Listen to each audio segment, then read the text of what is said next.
Hello, everyone. My name is Lacey Horn, and I'm the CEO of Native Advisory, a strategic financial consulting firm working with tribes and helping tribes to be contingency ready in 2025 as challenges are all around us. I am here today with Jaime Klein. She is the CEO of Inspire Human Resources, a company she founded in 2007. And Jaime has expertise ranging from governments to small and multinational businesses, and she's widely recognized as a foremost thought leader in human resources, having been interviewed on the Today Show.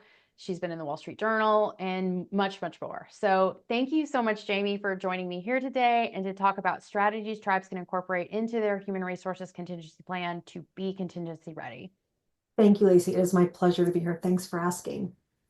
So to table set, Jaime, I'm just going to give a little bit of background for anybody who might be listening and just to sort of set the table of where we are at right now. But there are 574 federally recognized tribes, and all of them have their own unique legal framework they operate within and that their employees are subject to. So their employees may be subject to federal law, tribal law, and in some cases, maybe even state law. So, it's a very complex situation that we're dealing with. But most tribes are receiving federal funding to operate their programs and to hire our employees. And this is all part of the trust and treaty responsibility that the federal government has promised to tribes.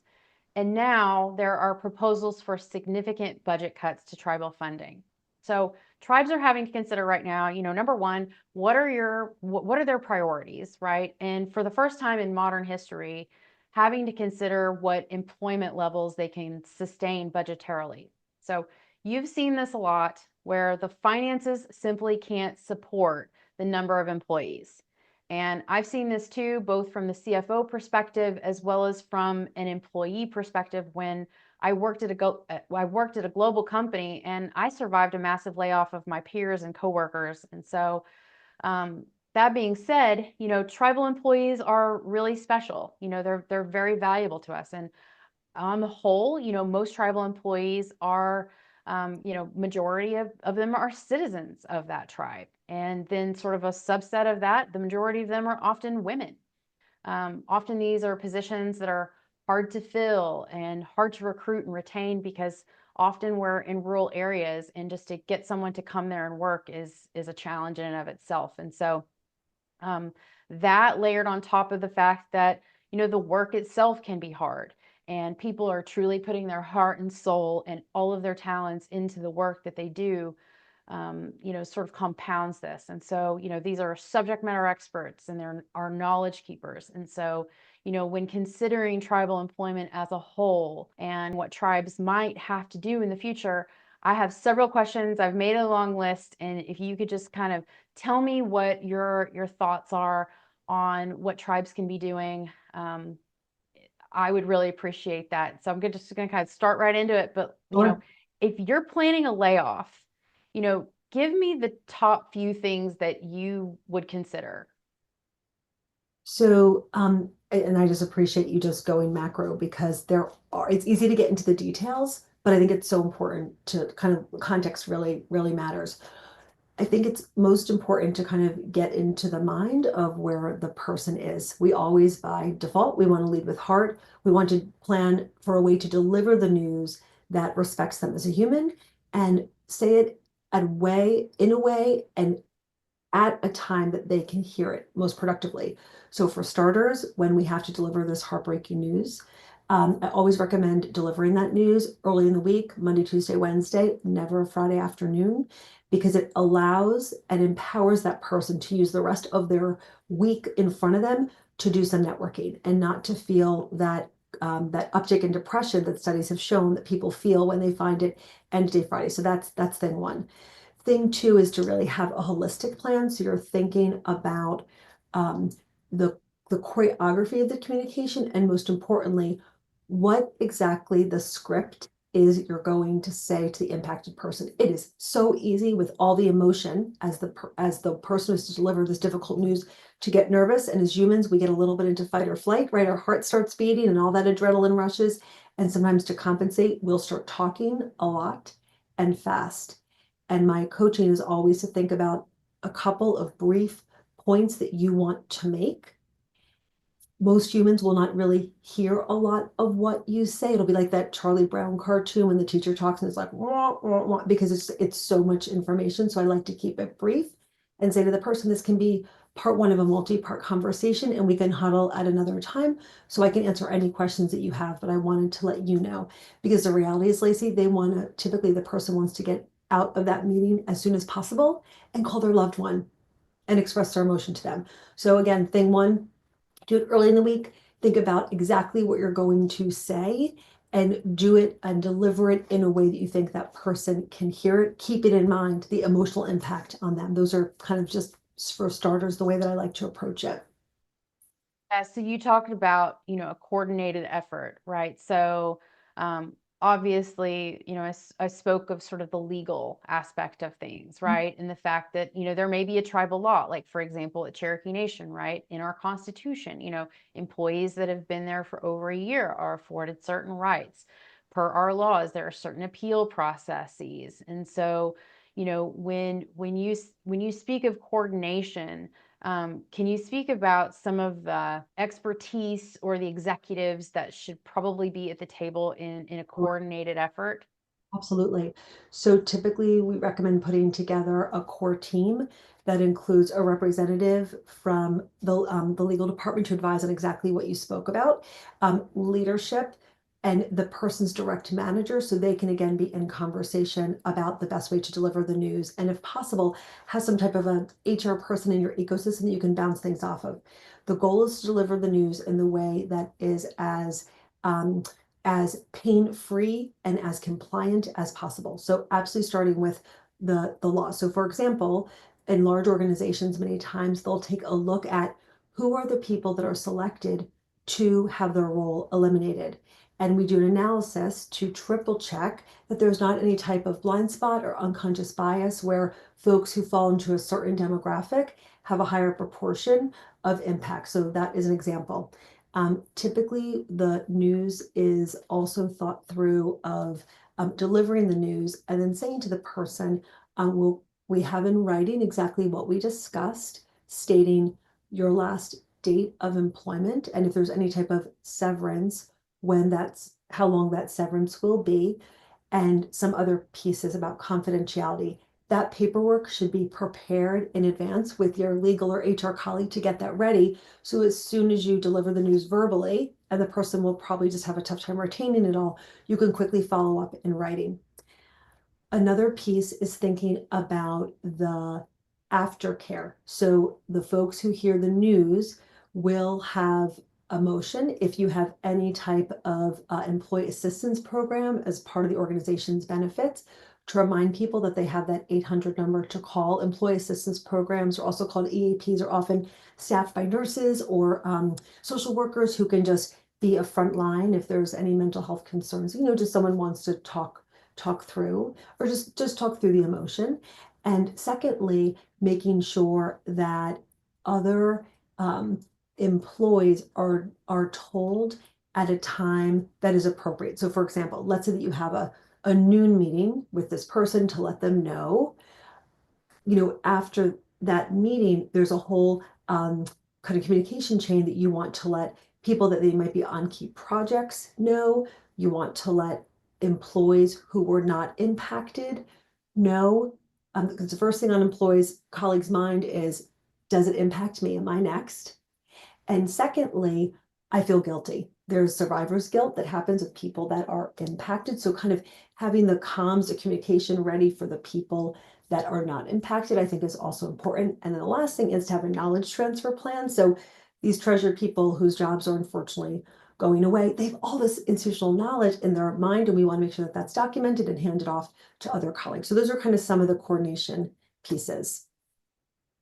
So you mentioned an EAP, an employee assistance program, and it's, most employers are having to provide health insurance for employees. Is that typically where you would see an EAP program offered, or, where would a tribe, maybe they know that they have one, or maybe they don't, right? So. Absolutely. Yes, before we hopped on, Lacey, I was looking at my, we're on Blue Cross Blue Shield, Mhm. and on the back, there's an 800 number for, member services, and my particular card has an 800 number for employee assistance programs. And you can call that hotline at any time for anything, ranging from, if you're worried about a loved one with an eating disorder to financial concerns, whatever it is, they're kind of generalists. And behind the scenes, when HR or legal signs up for a healthcare plan, oftentimes EAP, the Employee Assistance Program, is included. It's kind of one of these benefits is always included, and many times employees don't know that it's there. So before, as part of the coordination, finding out from whoever provides healthcare, does that exist, and what the contact information is for that person, or for the EAP line. It's usually an 800 number. So, this EAP, because you kind of, the second part of your answer was really going into sort of the survivor's guilt. So I certainly had that whenever I was with this firm and saw a lot of people lose their jobs all around me. Those were my friends, those were my colleagues, those were the coworkers that were helping me do those jobs, right? So a couple of things happened to me, and I wish that somebody probably would have said, you could call the EAP, but like, number one, right? Like I was given the information that, like, this layoff is done, right? So I did know with certainty, I was continuing forward, while at the same time, I was picking up additional work that other people were having to do, right? Because when there's a void and, sort of this vacuum of somebody not there to do your work, right? How do we support those employees that remain, that in our case, and we're kind of, and I hate to use these two terms, but it just is, it's really common use, is, essential versus non-essential employees, Course, right? So, course, there are those essential core programs that every tribe will decide for themselves, like, these are the programs, these are the operations that we're going to keep going, and we're going to use all of our money on spend down and prioritize those. sure, So everyone's sure, going to make that decision for themselves. But then, so essential, and then, there's some nice to have programs, right? And I mean, in any organization, in any government, it's, it's just a truth that there are some folks that, while important, budgetarily, sure, it's not within the priority matrix. And so, sure, so long question there to kind of come back to, speaking to survivors, sure. those people who remain after Mhm. a mass layoff. Similar to having bullets, a script for the nervous person who has to deliver the news to the impacted employee, I think it's just as important to have those bullet points and the script for that are prepared for the nervous deliverer of the news to colleagues that this person's job is impacted and yours is not. So I think the key is for everyone to understand it's not performance based. It's about changing business conditions or changing economic positions. So it's due to changing economic positions, we find ourselves at a moment where there is a lack of financial resources to retain all roles. We had to do a ruthless prioritization, decision matrix, whatever the right term is, and make some heartbreaking decisions to keep the organization sustainable. And to keep the organization sustainable, we had to go ahead and impact these positions. Your colleague has been notified, and we want you to know your role is not notified. And the important thing is to really be supportive of these people who will be exiting. We want to give them the space and time to absorb the information. But within the next day or so, we will begin some type of knowledge transfer where the things that they were working on will be going to a variety of different people so that the work is seamless, that those airtight handoffs are there. The number one question people are going to ask is, well, what about me? Is there another round coming? And I think as humans, we just answer as honestly as we can. I always say sunlight's the best disinfectant, like just be honest. And for many organizations, it's at this time, there are no more plans to do additional layoffs. We've done everything we can to make it so that this is the only group that is impacted. And if anything changes, we will let you know, but we're hoping that these changes will keep the organization sustainable. Okay. So, I'm also curious about what you think about those folks that get let go, right? So we're, giving them access, or we're reminding them of access to their EAP plan. Oh, And, we'd kind of brainstorm, talked a little bit about, outplacement services mhm. and, Yeah. maybe helping them to find other roles. Or even, with tribes, we've got a lot of folks that are, skilled in social work, right, that know how to help other people. So maybe if you're having, being strategic about, if you have to lay off, or reprioritizing people, from one line of work into another line of work, and maybe those individuals can help sort of come in to help provide support to those individuals, that are needing more hands-on support than what an EAP person on the phone can provide. So, from like career services support and helping them find, a job somewhere else. Maybe there's a tribal entity that has additional, or has open positions that is not being impacted, or at large in the community. Can you kind of speak to ways Or that we can kind of come together on that? absolutely. And it's such a creative idea. So in situations where people are impacted, I think the number one thing is financially, how do they support themselves? And the number two thing research has shown is a sense of purpose, right? When their alarm goes off the next day or their body naturally wakes up, for them to feel that they have something that is expected of them, some type of a goal. And the best thing we can do is look to um, people that are impacted who now have extra capacity and say, we would like to upskill, repurpose, retrain for open roles that might be available in any organization. In addition, can you help us create a safe landing, a solid landing for the people that are impacted? And so, yes, absolutely. If you have folks who are from helping professions, whether it's social work or guidance counselors, anything that is adjacent, they could serve as on-site, right? It's hard to do on Zoom, but even on-site or Zoom person that just can be available in like a private setting, several doors down, so it's not right next to the people that are staying, but a spot for someone can go to talk. The other thing is outplacement. So for those not familiar, outplacement is the idea that when your job ends, you are given some type of tools to have a solid landing and hopefully find your next role. So typically that person will take a look at your LinkedIn profile, your social media presence, as well as your resume, and do what I call zhuzh it up, right? You want to kind of really make sure that it looks as modern and current as possible. Pro tip, they'll tell you if anything on social you would not want to see on the cover of the Wall Street Journal to please take down, and to also help you network on how to position yourself. So what outplacement services typically do is they'll have standing meetings with folks around a table or virtually that are all in the same boat. And the idea is it's a place for them to bounce ideas off each other, say, hey, I've got an interview coming up. Can anybody give me some ideas of how you think I should handle this? Outplacement groups will sometimes bring in a speaker, someone to talk about AI, someone to talk about what's going on in the changing world of work, what's going on, so that one, it just creates content for people to be on their continuous learning journey of life, but also it helps them stay current. So when they're in that interview, they have something to show up and talk about and look incredibly of the moment. But the most important thing, I think, is that peer space. People are impacted. They might open up to a loved one, a neighbor about what they're going through, but the people who really are probably best are people who are in their same boat. So it creates that space among the group. But for this to work, outplacement needs to be staffed by a facilitator and staffed by someone who can look at their resume, look at social media, give them the feedback, those types of things.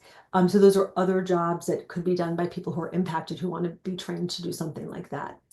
But the idea, Yeah. Lacey, is when you let someone know that they're impacted, you always follow up with a letter. And in that letter, you can say, and just so you know, here's EAP information, as well as outplacement ideas, just so they have everything kind of in one succinct document to kind of have an idea of what's Maybe even some FAQs, right?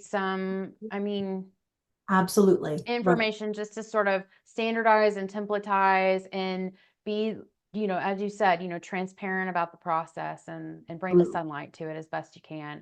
Yes. Obviously in, a status quo situation, this wouldn't be happening, but we're not really in status quo. And we're also seeing, not really a great example going on with our own government, right? Where folks are just being, given buyouts or just being told not to come to work and that sort of thing. And like, that's not really a strategy that I think tribes would want to employ with their own employee family, right? So this is an opportunity to create and customize and make it their own because we are where we are, right? I mean, Cherokee Nation isn't ever going to move. And so, this is our economy, right? And so these are folks that live in and around us. And so it behooves us to take a little bit more strategic approach to making sure that people do have an opportunity to land somewhere, or Awesome. we are connecting them with resources and we are helping them, brush up the resume. I mean, Awesome. resumes don't just sort of happen overnight. So it's important that they have a little hands-on support. Exactly. And yes, to looking for that North Star, yes, to looking for the way that it should be done and writing our own story, right? So we're going to lead with heart. We're going to be professional. We're going to be respectful. We're going to give people as much notice as we can afford. And we're going to make sure that they have, I always say you want people to feel better almost on the way out than they did on the way in. Getting laid off is very, very difficult. But if they're treated with respect and they understand the why behind it, it often helps them leave with their head a little bit higher. And these are people who are among us. We might be bumping into them in the grocery store or at our kids' games, the Little League field, whatever it is. And we want to make sure that they feel comfortable within the community still. They'll always be part of the extended family, but you want to make sure that they feel as good as they can because there's a mental health impact. There's been so much research done on exits done well and exits done not so well. And there's much stronger finding new employment as well as stronger mental health when it's done well. So yes to leading with heart. Yes, and thank you for the note on mental health and the impacts that it has. I mean, as tribes, we don't need any more, attacks on our mental health, right? And I mean, this is already stressful. This is going to be stressful on the leaders who have to make these decisions. It's going to be stressful on the employees that have to live with the determinations that have to get made. And Yes. so, Yes. finding any way possible to manage everyone's mental health and the stresses involved is really important. So thank you for noting that. Absolutely. Yeah. And one quick thing on the delivery, I think when leaders get nervous, it's easy to just say 1,000 things. Here are 3 things not to say. I think it's best to not tell the impacted person, this is hard for me too. You know that in your soul, but I just think that at that moment, it is that person can absorb that. It's hard for you because they are not getting direct deposit at a certain point, as you may. So it's hard for me. I would skip that. This has happened to me too, and I know how, and I've been in your shoes, also really hard. And I didn't want this to happen, but my boss made me do it. I think that those 3 things are so on the tip of people's tongue because it's probably how they felt. They are feeling at the time, but I think it kind of takes away from the professional dynamic that you're trying to create. That's really helpful because I think that in this process in general, there's a lot of room for mistakes, Mm. and not doing those things is, critical for the process in general, as well as for, like you said, people on the receiving end of that. Yeah. So Yeah. And sometimes you'll hear questions from employees like, well, I want to save face. I don't want to have to, in 2 weeks be unemployed, right? Like, how do I and I think some creative things that I've seen some organizations do is they'll say, this year's your notification date. Let's say today, this day in May, this year's your notification date. You will be paid through this date for knowledge transfer, etc. And sometimes, if there is any flexibility, organizations will sometimes say, we can give you a little bit of a softer landing by giving you a little bit of severance, whereby you are still paid. Sometimes there's an option to have benefits during that time. Some organizations, to be creative, will also pay out for unused sick days, or most organizations have a policy where you have to pay out for unused accrued vacation days. I don't know any organization that doesn't do that, but the accrual of sick time is usually use it or lose it. It doesn't always roll over to the new calendar year. And that's another creative thing I've seen some organizations do. And just a last thing, sometimes organizations say, you know what, we're going to ask multiple employees rather than, let's say, letting go of one, we're going to ask several employees if they can go down to 75% work and 75% pay in order to try to save more jobs. Those are just some creative things I've seen some organizations do. Yeah, I think that's a really good point too, is, before you cut into the bone, before you go into the layoffs, right? Like what are the layered approaches that you go through before you get to this? And, one could be reduced work schedules. Um, Tell me what you think about buyouts, right? So, because I know that there's a lot of employees at tribes that maybe they would leave employment voluntarily if they were able to, Or retain some level of healthcare benefits or something like that. So, I mean, Mhm. any leading practice that you're seeing on buyouts like that? So always check in with your friends in the general counsel's office. Sure. From an HR perspective, the creative things that I've seen done is early retirement, right? Some organizations have programs whereby at a certain age you get benefits. So, for example, in New York City schools, if you work a certain number of years in the school system and you retire at a certain age, you get a percentage of your salary and your benefits for life, right? Like there are some jobs that have that as an example. So anything creative where you can look at early retirement, whereby you don't solve the overhead of having that employee get, 401k or bonuses or the real estate or the email account or all the different things. But you do still have them on payroll behind the scenes in some fashion. So they get a percentage of pay and they can get the benefits. And benefits, I'm glad you brought that up. Some people, I mean, a family of four on Cobra could be $3,000 a month, right? And this Oh is yeah. and Cobra, for those who might not be familiar, it's the option at the end of employment for you to still get the exact same benefit, the same exact benefit plan, but you pay for it out of pocket rather than the organization paying the vast majority or the large percentage of it. Um, and that usually lasts for 18 months. You'll also hear employees talk about how they can apply for unemployment. So you'll check with your local laws on that, but there's unemployment that people can also apply for. With that, you have to show the government every week that you are trying to apply for jobs. They'll actually ask you to show them emails of where you tried to apply. Online, they need evidence, but you call in every month or every week rather, and you let them know your progress and you get unemployment. But back to severance. So some organizations give early retirement buyouts where they say, hey, rather than you getting this type of salary across these number of years, based on this, this is usually for very senior leaders. We'll give you a smaller amount of money, but you have to finish employment now. And the typical thing is just to say, um, you're going to get a certain amount of severance. And not every organization can afford to give severance. And there's all sorts of different formulas of how you figure out severance, but some big, global, Fortune 10 companies I know give 2 months of severance no matter your level. Other organizations do it where it's a week of severance for every year of service. There's all different formulas. And some organizations say, we are so sorry. Having you enroll for the next 3 weeks is all that we can afford. And that is just the reality. So every organization is at a different point, but I think when in doubt, you're as generous as you can. Um, and you also, another thing that I've seen organizations do is let's say that they were going to have a whole bunch of, a new group of engineers start on June 1. They might say, hey, group of new engineers, we don't know if your job's going to be available. We've moved your start date to September 1, and we'll be in touch sometime in August and let you know how it's going. But I've seen organizations do that also in terms of reducing taking on new employees. So those are just a whole Nice. bunch of different creative things behind the scenes. Oh, I love it.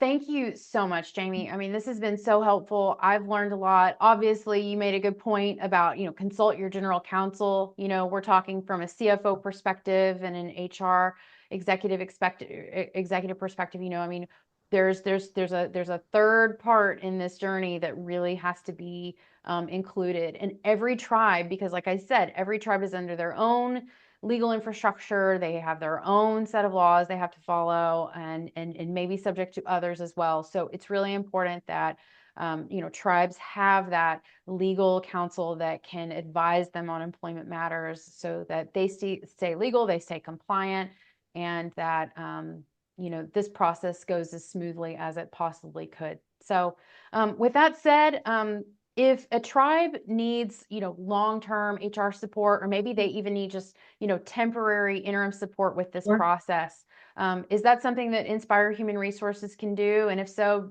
tell me how they can reach out to you. Yeah, absolutely. We do these types of things all the time. And yeah, they can reach out. It's a really long email address, but it's hello@inspirehumanresources.com. So that's our website, and they can get in touch there, and happy to just be a sounding board as they navigate things.